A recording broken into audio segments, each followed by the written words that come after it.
work. This is my daughter. That's my daughter, Maya. What a mess. You are a mess. Mhm. You don't want to be on TV? Yes, I do. You do want to be on TV? Hollywood. Hollywood. Anyway, so tonight we're going to talk about, there's two conversations, maybe, we'll see. I think we should talk about the one we were going to talk about on Tuesday, which was Cheapskates. And then we're going to talk about when is the right time to use medical intervention over naturopaths or herbalists or what have you. Van is feeling himself today. So let's talk about cheapskates. I am a cheapskate. I know. My daughter's looking at you, Van. I am a cheapskate. Y'all are being silly. I'm tired. It's 10 o'clock in my watch because I'm still on Puerto Rico time, and I usually go to bed at 10. So you can see I look like I'm ready for the bed. Anyway, tell me, in what ways are you a cheapskate?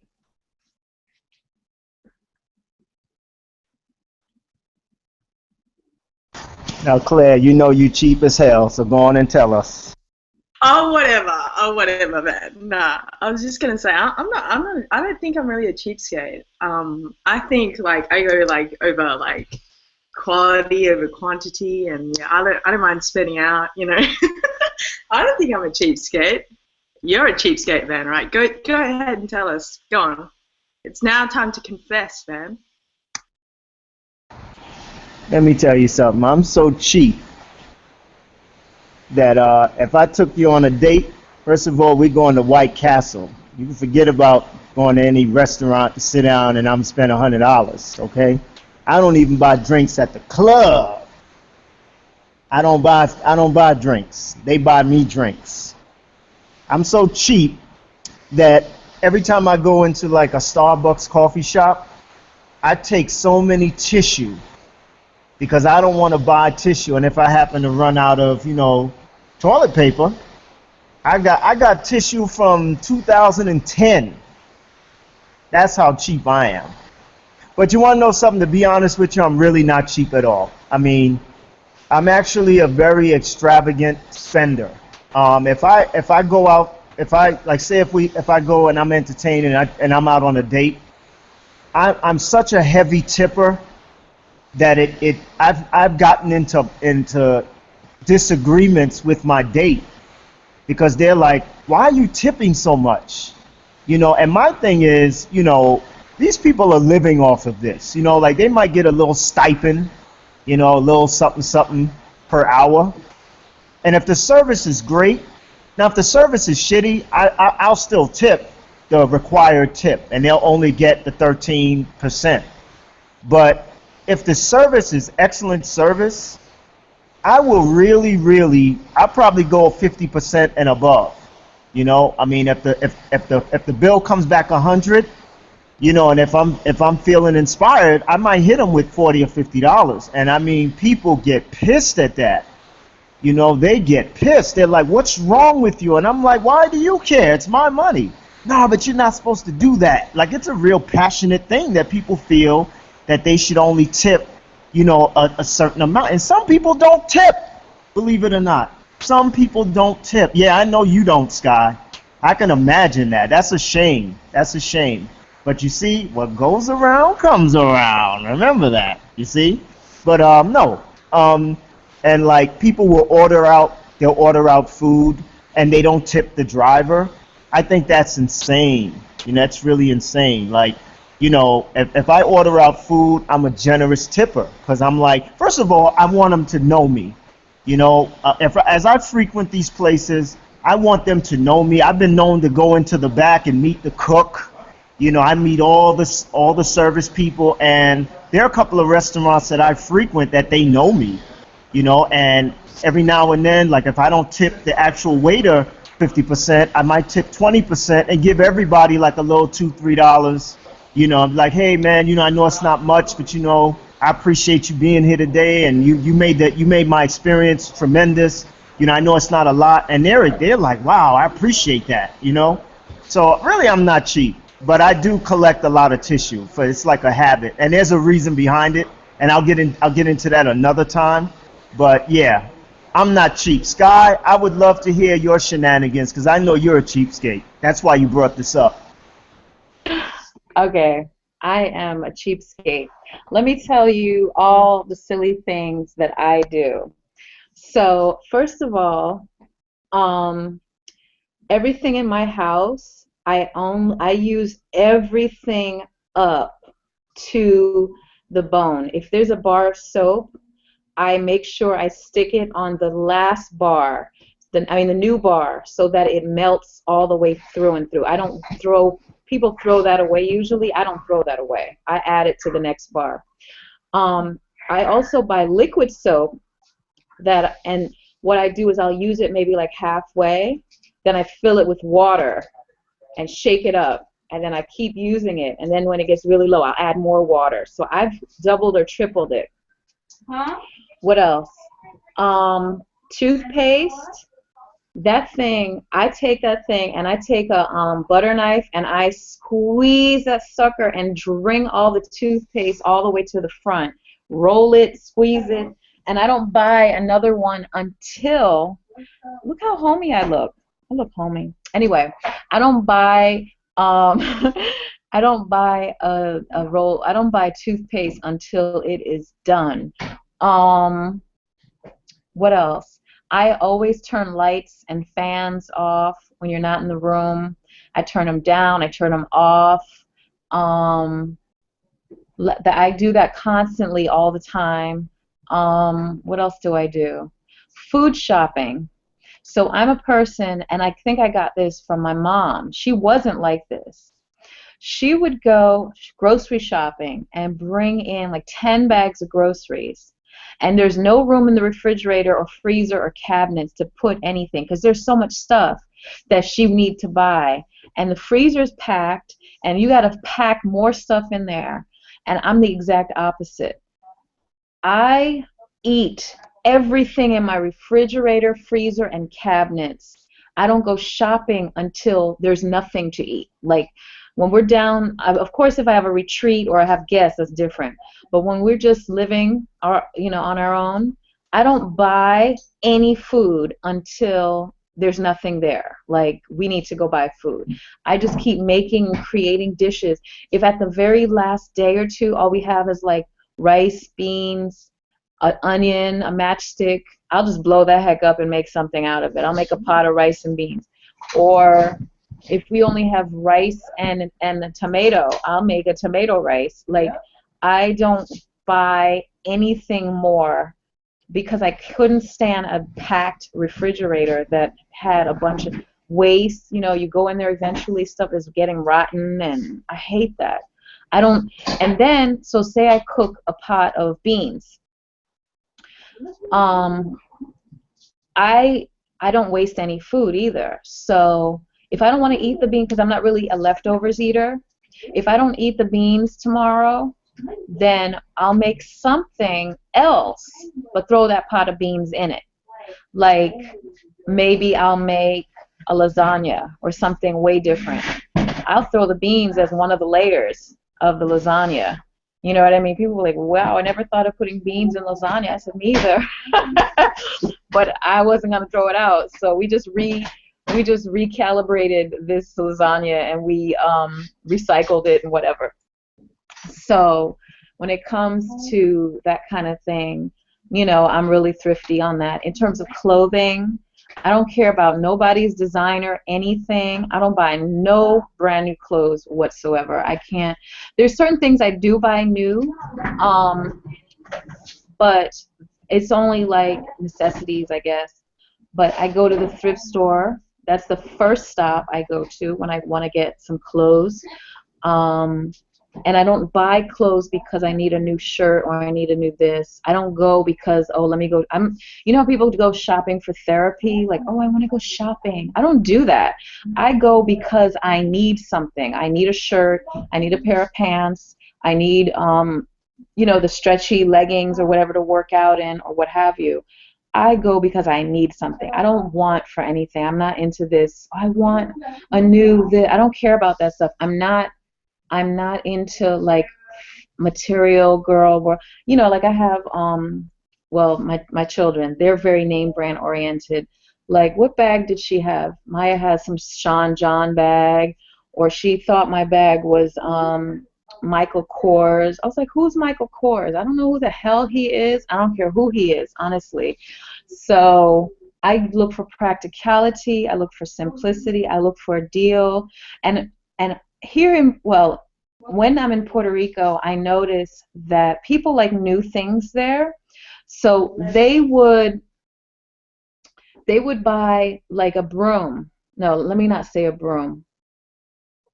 I was going to use a broom. Okay, say a bag, like a pocketbook. So they'll go to Walmart and get like a $20 pocketbook that's like some fake leather, some crap that's going to tear up and peel in about 2 weeks. But I can find a really nice leather bag at the thrift store for $5 and have that sucker for years. And someone will be like, well, that's used. I would never.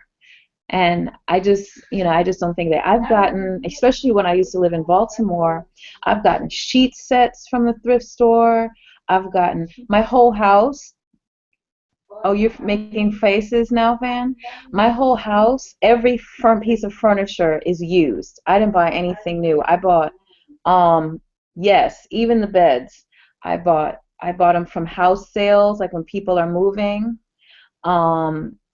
Mostly house sales. So like when people are moving off island, I went to their house. I got tables, I got beds, I got couch set. People like giving, oh, Sky, I have a table, I have a this, come and get it. I went and ran and got it. Yeah, I don't believe in spending money unnecessarily. I guess you could call me a cheapskate. Probably to a fault, but I like having money for other things. So, I'd rather have money to go traveling. I'd rather have money to pay bills. Some people are not responsible. They don't have money to pay bills, but they got the latest stuff on. That don't make sense to me. Yeah, so, and I live much more simple than I've ever lived in my life, and I'm much happier. I'm lighter. I don't have to worry about stuff. And I can help my children out when I need to, even though I don't give them a whole lot, because I really believe that they should learn how to create their own reality and work hard for it like I did. I see some parents who just give their children everything. I don't necessarily know if the children appreciate it, and I don't necessarily know if they know what it took to create that money. So no, I don't just give it up that easily either. So those are my things on cheapskatedness. It's a philosophy, it's a lifestyle. But I mean, there's certain things I do spend on. I do try to get the highest quality food that I can find. There's certain products that I do like the name brand of. What else? And I'm really big, like I was telling my friend earlier today, I'm not very eco when it comes to dishwashing liquid, because when I wash dishes by hand, I like a lot of soap. So I usually buy bottles and bottles of it, because some people say do a little squirt will do, and then it could. I keep squirting all while I'm washing the dishes, but that's just my own little wasteful thing. But I can waste in that area because I save in other areas. So that's my cheapskatedness. And, oh, wait a minute. I used to be a server in restaurants, okay? First of all, Van, it's not 13%, it's 15% basic. But the truth of the matter is, it's not even 15% anymore. It's actually 18% as standard, okay? 20% is good service and 25% is excellent service. So let's just be real about that. I used to serve, I used to be in fine dining, casual dining, and all kinds of stuff. When I tip, I usually tip 20 to 25% because, yes, I've made $2.25 an hour serving. So I always try to tip at least 25% depending on the situation. Yeah, so when I go out to eat, and eating and dining is something that I like to do too. So I'll go out to eat and we'll spend $60, $70, $80 for two people to go out to eat because we like to eat. We like to eat well, good food, nice restaurants. But that's a splurge, and that's not often. And I'm not going to go to like any fast food joint and eat junk food either. So it's always going to be a nice place. And the place has to be better than I can do it at home. That's my rule. If I can cook better than them, I ain't going. And anytime I go to a new place and I realize, I could have done this, then I won't be going back. So those are some of my little rules. I like to go to like restaurants where they're like off the chain and it's like, whoa, how did they come up with that, So, Claire, what are your cheapskated things that you come up with?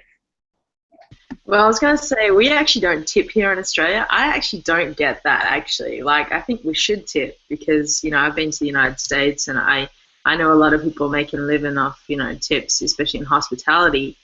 So I find it really interesting that we don't tip here. I think a lot of Americans that come over here do tip. They just, it's just custom.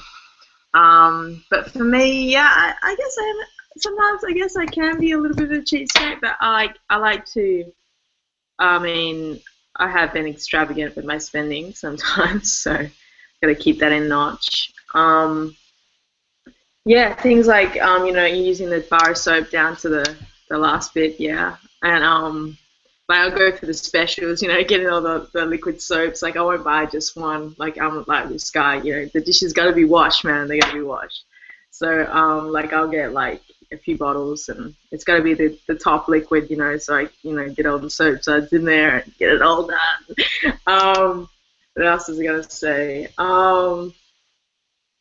Yeah, I'm not too fussed on clothing now. I used to get some brand clothing now and then, but, like, whatever gets you by, and still tread up, but I think it's more important to, like, go traveling and, have new experiences and yeah, spend out when you want to from time to time, like going out to restaurants or whatever, but it's a rare occasion. It's not all the time, so. But, there's other things in life than just spending, so investing is better. Anyway, that's all I want to say. Hit the mic, Ben. Well, I apologize. First of all, Sky, you need to sit up, man. You need to sit up. Because, yeah, you really do. You really need to sit up, Sky. But anyway, I was going to say that, now I apologize for the noise. I can't seem to escape it. I hope you can hear me clear. I think that you're very frugal, which in my opinion is admirable. I actually think that's great discipline to have. Like, I don't know if you gross $1 million a year, but to me, it's like it seems like you have your perspective in order. In other words, you have your ducks in a row. Like, the things that are important to you are quality foods, quality products to use on your skin and your body, teaching your kids the responsibility to earn their own keep, and not spending money on material items that really depreciate anyway and don't amount to anything and really don't mean much other than to inflate your vanity gene. I also use soaps down to the last. I do everything you do with that. The toothpaste, I dilute my toothpaste by gargling with hydrogen peroxide and brushing my teeth with the peroxide. It tends to, all you need is a dab of toothpaste, some baking soda, and you're making your own incredible toothpaste that, that the toothpaste itself could never amount to, and mouthwash. So no, I think there's nothing wrong with the way you're living. For me, um, I wouldn't get my bed sheets from the thrift shop, but I'm not knocking it. At the end of the day, I still admire the way that you are not, you're not name brand, and you're not, you don't go after the things that are unnecessary. It's called being frugal, and I think a lot of hugely successful and rich people, you'd be surprised how frugal they are. And they have millions. They have millions. They recycle paper towels. Now that's kind of cheap, in my opinion. Maybe that's cheap. But if you're not a hugely rich person and you're saving a few dollars, because like if I went to the fast food restaurant, and let's just say they gave me 3 packets of ketchup, and I said, well, I got 2 left. Instead of throwing it out, I usually bring it home. You know what I'm saying? I usually bring so that when I need ketchup and I run out, I have ketchup. So to me, things like that are not being cheap. It's just being frugal and being smart. To me, that's smart. That's just intelligent to me. So, but there are a lot of people who are name brand babies, and they have to buy the most expensive this and the most expensive that, the $30 shampoo and the $40 this and that, and or else they don't feel good. I used to date this girl. Now she has a little bit of money. She's got a nice career, and nothing but the top for her. You know what I mean? And it's her money. I mean, but I used to say to her, like, you're making a pretty penny, but it's not like you're a multi-millionaire. I could see you treating yourself from time to time. We got on the topic of, she used to buy all the bags. And since you mentioned the bags, she had them all. She had Louis Vuitton, Gucci. She had everybody's bag, and multiple of them. You know what I mean? To the point where she didn't have much savings. And I used to say to her, like, I'm not trying to tell you how to spend your money, but, I think you should cut back on that kind of stuff. You know what I mean? Because that stuff's not really meant for you like that, and that caused a huge thing. What are you trying to say? I don't deserve. And I'm like, no, but that's not being smart. That's not being frugal. Like, just because you make 6 figures, you're spending 7 figures. You know what I mean? Why don't you take those 6 figures and make them, and make them work? Let your money work for you, in other words, So no, Sky and Claire, that's to me, that's what it's all about. It's all about being smart. You stay in your lane. You get in where you fit in, and you make it work for you. So I don't think there's anything wrong with that. I'm gonna mute. Sounds good. What else? Okay, so I was just gonna turn channels a little bit, and just talk about when is the appropriate time to use medical care over natural therapies. Now, one thing that I see happening, especially where I live, is people's reliance on just running to the emergency room for everything, right? And I guess the scary part of it is just folks not really relying on their own natural way of being able to heal their children. I mean, to me, going to the hospital for a fever for a child or an adult, I guess it just depends on what it is. I believe that what I've always used, especially with my babies, what I've always used medical intervention for is when I absolutely did not know what I was dealing with, like without a doubt. Like if I knew they just had a fever, they had an ear infection, they had a common cold, myself, if I had a sore throat. I mean, people in PR, they go to they go to the emergency room for a sore throat, and that's just like a waste of time to me, personally. That's just my personal opinion. But I just feel like, that was my general rule. If I go to the doctor, and I don't go to the emergency room unless I'm just like, to me, emergency means it's an emergency. Like, this is a life and death situation, or not even death, but like we're at a point where we really need to figure this out. We need to get it in check. We need to, but there are things that are not in emergency mode that people are running to the hospital over. You know, like they got pimples, they got a bee sting. You know, like that's not an emergency unless you're allergic to bees. But I guess you would know that if your body starts swelling up. That would be my only reason to go see a doctor.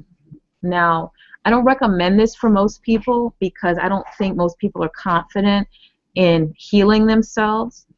But once I do go to the doctor, which is rarely, and they tell me what my situation is, which I have not had any type of diagnosis of any type of health situation, sickness, or anything ever.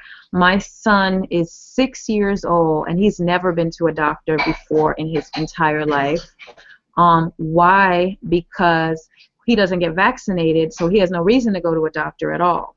He's never seen a doctor. There's no doctor's records. And he was born at home, so there's no records. He has a birth certificate, but that's about it. I like it that way personally. I'm not really into the whole system, you know, having health records. You know, he's been to the dentist once, I guess, once or twice for a cleaning, and that's about it. That's just me. Maybe I'm a conspiracy theorist. Maybe I'm just natural and love it that way. None of my children were vaccinated, so they don't have, that's the only reason I personally feel, and here's my conspiracy theory. When your kids are eating healthy, they're not getting sick, they don't have, and they're not getting vaccinations, those are the few children that are not going to be going to a doctor. Therefore, the doctors aren't making money off of you. You know, remember, this is a business. So they call these things at the doctor's office well care checkups. Well care, like you are healthy, but we just got to check up on you to make sure you're well, just to make sure. My conspiracy theory mind is like, that's crap, because if we're well, we don't need to see you. And you can tell me I'm wrong, and I don't mind.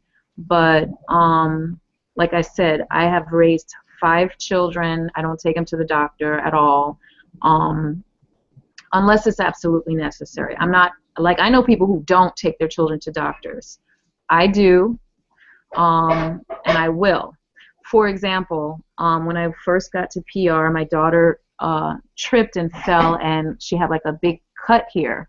It probably required stitching, but I had those Band-Aids that kind of close you up. But then, like, the next day, the whole jaw was swollen. So apparently it got infected. I wasn't sure if it was that actual scar or it was, like, she was complaining that her teeth were hurting. So I didn't know if it was the scar or her teeth. Like, you know, that some people are getting, like, these teeth infections, and then the infection is going up into their brain, and then they're dying. So I went to the doctor. I went to the emergency room and was in the emergency room for about 6 hours. And all I really needed to know was this scar, the swelling, was this the infection, or was it her teeth? They confirmed almost immediately that it was the scar itself, not her teeth.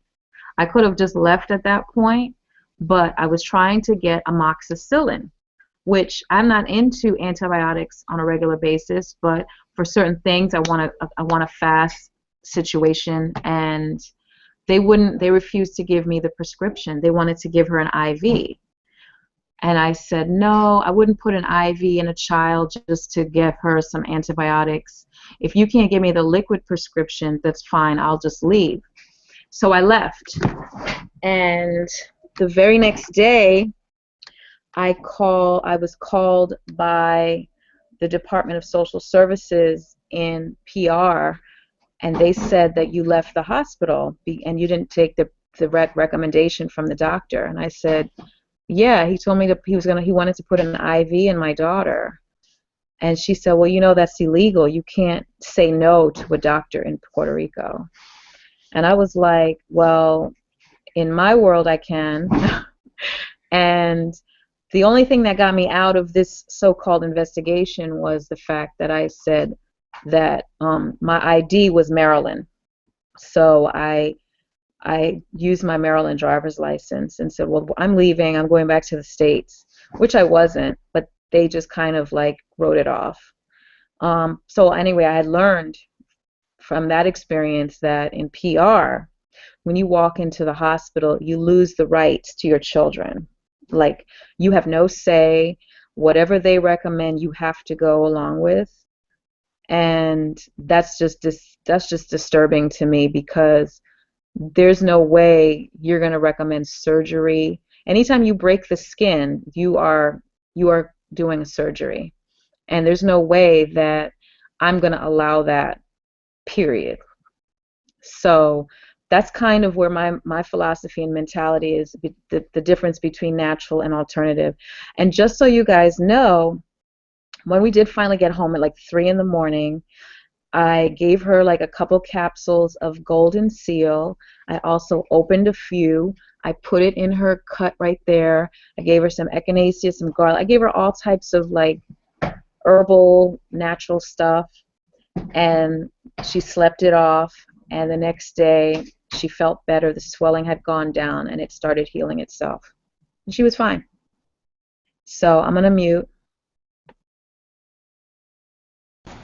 Well, yeah, I too am someone that, like, I'd go to the doctor for certain reasons. Like, God forbid, and I hope I'm not talking myself into this, but, if it's something that's potentially fatal, gunshot, knife wound, stuff like that, or something that's like, with your child, as a parent, obviously you're gonna do whatever you gotta do. You know what I mean? Even if you're a naturalist or herbalist or holistic, but there is a contradiction, because we as holistic-minded people,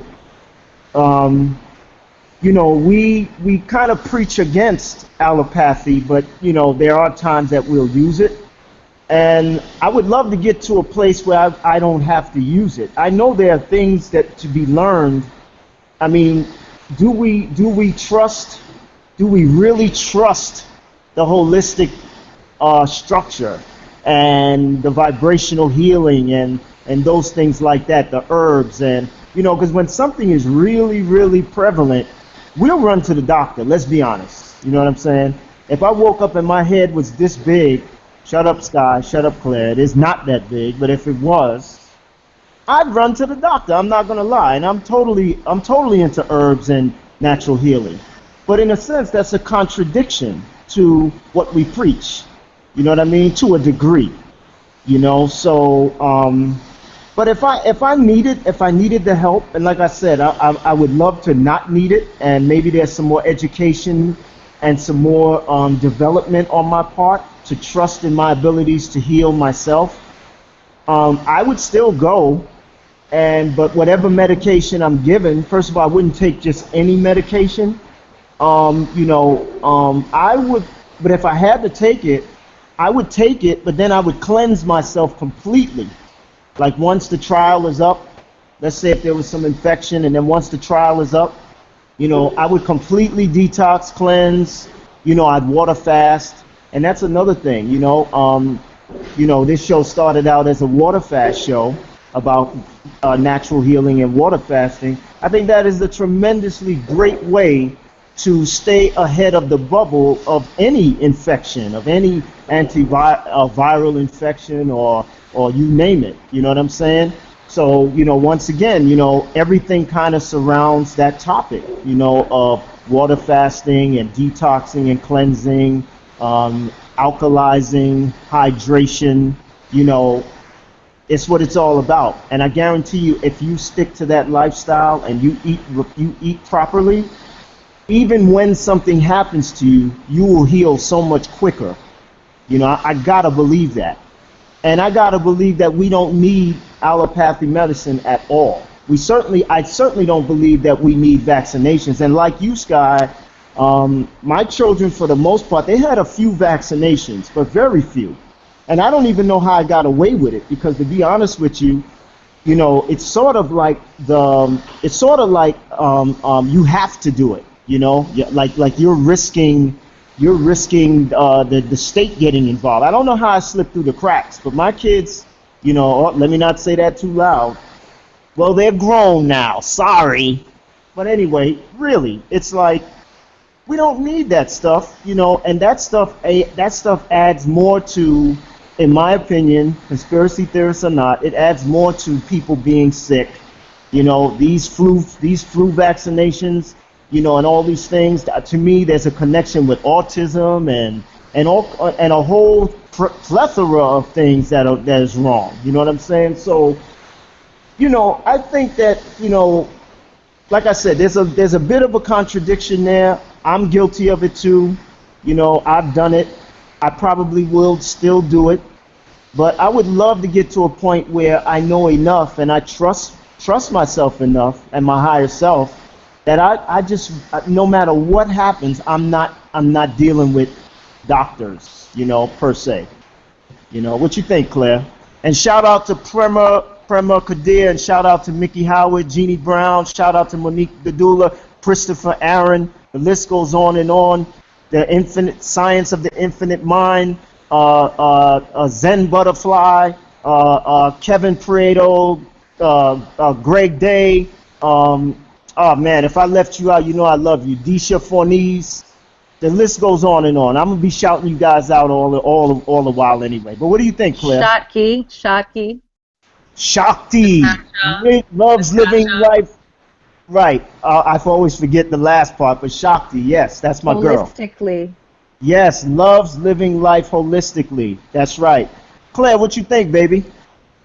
No, I was just going to say about, like, when you're growing up as kids and sort of like, we're all playing in the dirt and stuff, you become like, I mean, I don't have kids myself, but I definitely wouldn't want to vaccinate because, they become like more like susceptible to a lot of things, but they become almost immune because their antibodies get so strong that they don't need. I really don't think all these vaccinations are necessary. And myself, unfortunately, I mean, I was a kid, so I believe I had a few vaccinations. I actually got one scar here from some booster or something I had. God knows what was in it when I used to live in Thailand. But I mean, even when I got tested anyway, I don't think I've had that many vaccinations, but I wouldn't want to bring up my kids if I had, when I have kids or whatever, on vaccinations. I just don't think it's necessary. But, apparently anyway, when I had my tests done, that they said that, you've got to keep mass immune system, like it's crazy good. So, like I think playing in the dirt and everything is really good, and it just makes kids stronger, and they learn survival skills, not only that, and, it's just natural living. I really don't agree in vaccinations. There's a big debate here in Australia between it as well, but yeah, that's my take on it anyway.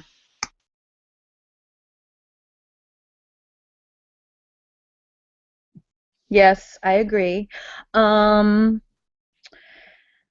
um, there was a thought I just had, but basically, I feel like, and I've felt like this for a long time. I've been living this way for 25, 26, 27, 28 years of a very natural, holistic wellness type of lifestyle, striving for it, moving towards it.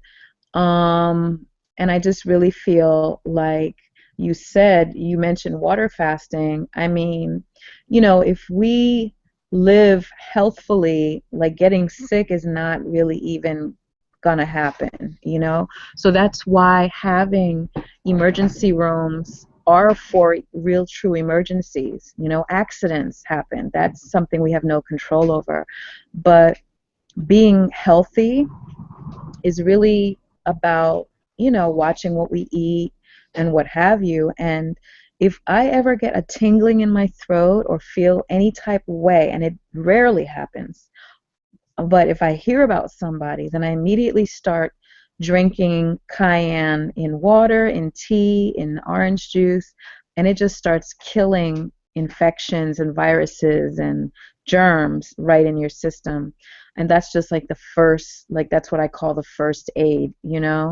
Um, there's so much conversations we should be having about how to heal your body naturally, because I don't think people get it. Like, I think people rely so much on these doctors for some real simple stuff, like really simple things that people can do on their own.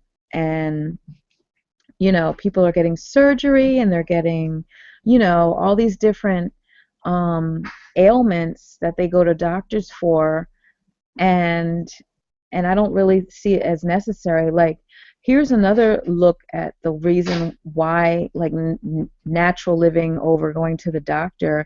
Did you know that it's a trend for women to choose to get a C-section over they need to get a C-section? Like, women, and I don't even know how a doctor markets this, but whatever they say to these women that gets them to say, well, if you want to just have the baby on March something, you can just book it and we'll just do the C-section. I don't know what they're really saying, because I can't even imagine that being like, there are women who are fully healthy, their pelvic bone, everything about their ability to push a baby out is forgotten about, because it's easy. We can program. If you work Monday through Friday, you can have the baby on Saturday. You can rest Sunday. You can go back to work on Monday. I mean, they're doing crazy things in this medical world that is, to me, should be appalling. A C-section, yeah, a C-section is important to have as a backup plan. A C-section is a plan B. That baby can't come out naturally. Okay, we need it should always be an emergency C-section, not in month 3 or 4 or 5, you're planning the day of your C-section so you could have a party the next week. You know what I mean? Like, that is absolute. My friend did that. And I was like, why would you do that? You're completely, I mean, she even runs. She's a runner. Like, her body is fit. She's physically capable. She was like, I just didn't want to push. I was just too afraid. And I was like, but the pain that you're going to have to endure with those stitches and the discomfort, your recovery time is longer. When you have a baby, you push a baby out, you're up and walking like an hour later. I mean, you do want to rest, but when you have major surgery where they actually open your body up, you're down for like days and weeks even. Why would you choose that? So I just think that the medical world has a place. There's a great article that I read a while back, and I can't remember exactly where it is, but I think if I search hard enough, I'll find it.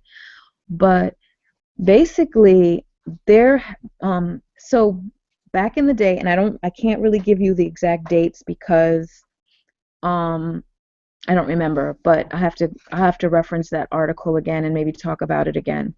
But there was a period of time when, don't you remember when doctors made home visits? They would come to your house with their bag of tricks, and they had the little medications, they had their little thermometer and this and that, and they do their little diagnosis right in your home. If you're sick in bed, they'd come right into your bedroom or what have you. So there was a time when there was like a campaign to quackify anything that wasn't medical. So folks who were herbalists or had the home remedies thing, they call it like snake oil. Well, take this and drink and call me tomorrow, and I got this little thing, and I this potion I made, and this is supposed to cure you. And you've seen some of those old ads where it was like morphine and all kinds of crazy drugs that people couldn't even consume nowadays. But they had different types of people who were different types of healers, and they were all on the same level, like if you could say the same shelf.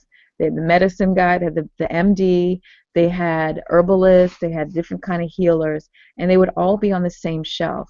And there came a period of time when allopathic medicine wanted to quackify everything else and put themselves on a pedestal. There was a time when Eastern medicine and different philosophies were all equal. It was like you would find out what your situation is, and then you would say, okay, well, this is the method by which will help you with this ailment. You don't necessarily need medical. You might just need to go talk to the herbalist on the corner. You ever heard of a thing called an apothecary? An apothecary is like a pharmacy, but instead of it being all meds, it was a lot of herbal tinctures, essential oils, what have you. An apothecary was run usually by an herbalist or a naturopath, I guess. And so people would go to the apothecary and say, oh, I'm having a lot of back pain or whatever.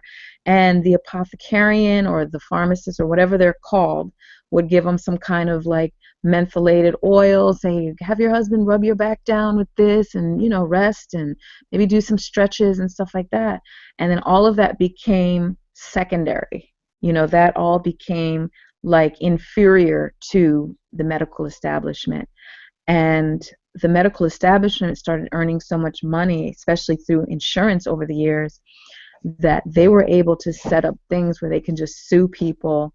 There wasn't a time when you needed a license to be a doctor. You had to go to school, but it wasn't a license. There's this really information. I think you can even look it up on Wikipedia. If you just look up the history of allopathic versus, or what is it?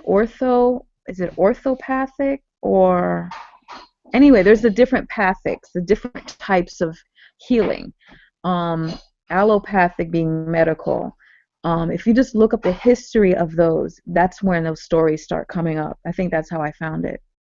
So, I'm muting. Yeah, that's true. You can find quite a bit of them over here in New York. They're called. You're right about. I can't remember if it's alcopathy or something like that, but they just refer to them as chemists.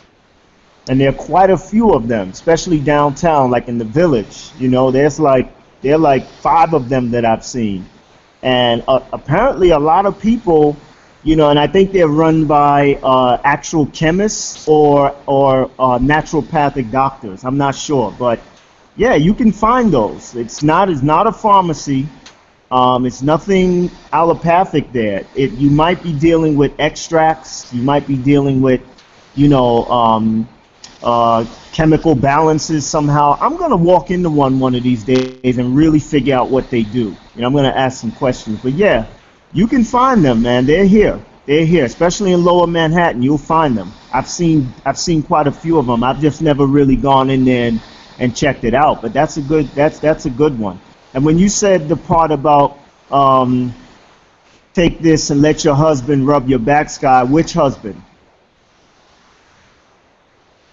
For those that don't know, we had a very interesting conversation last night. We're not going to tell you what it's about. Go look it up. It was MARINATE. What was that? What was yesterday's date? I forget how you put them up there. I think it was about polyamory. Polyamory. Check it out. It was a good conversation. Very funny. But yeah, I'm all for that. You know, I'm all for exploring that and living as natural as I can. You know, I think that's called quality of life, you know, for the most part, you know, and I'm all for that.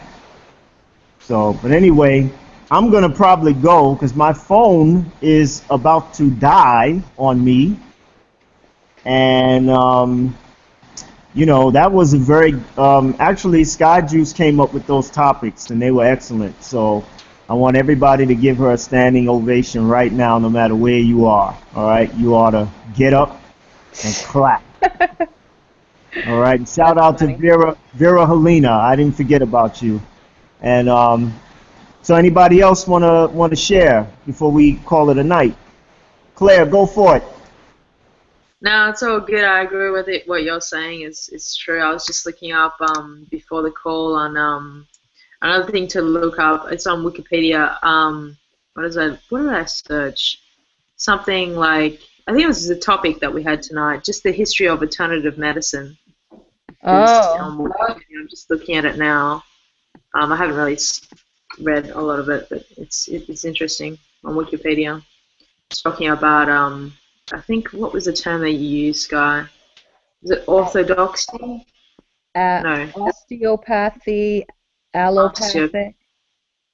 No, I haven't read that part yet, but I've just looked it up so before the call. So anyway, that's another thing to research. But yeah, yeah, it's true. Like, alternative medicine, holistic medicine is definitely prime compared to the rest of it. I don't think it's necessary. That's how I bring my kids up. But anyway, yeah, nothing more to say really. Yeah, Alrighty then. Well, I yeah, guess we will reconnect tomorrow. yeah. Before I leave, I just want to leave everyone with a notion. Once again, we talk interesting topics, provocative topics, but it's still a health show. And if you could just replace one meal every day with a very nutritious green juice, maybe you want to put a little turmeric in there, a little garlic. These things will help to eliminate a lot of toxins that are flying around in the air, and maybe you pick something up from somewhere. You'd be surprised how drinking a daily dose of something potent like turmeric included, or cayenne and garlic and onion. It might sound like it tastes bad, but you can actually dress that drink up. Put a tomato in there and carrot, give it some sweetener, and you'd be surprised how delightful that drink is, and how healthy. So I just wanted to say that. So anyway, I appreciate everybody that joined me, Sky and Claire, on the call, and I'm gonna sign off. All right, guys. Sky, you were saying something? No, that's it. I will see you guys tomorrow. All right, peace. Peace, Have a good y'all. day. All Alrighty, right. talk to Yeah. you. Bye for Okay, now. Claire. Good night, Claire. Good night, Sky. Take care. Bye. Alrighty. Bye-bye. Signing off. Bye. Peace.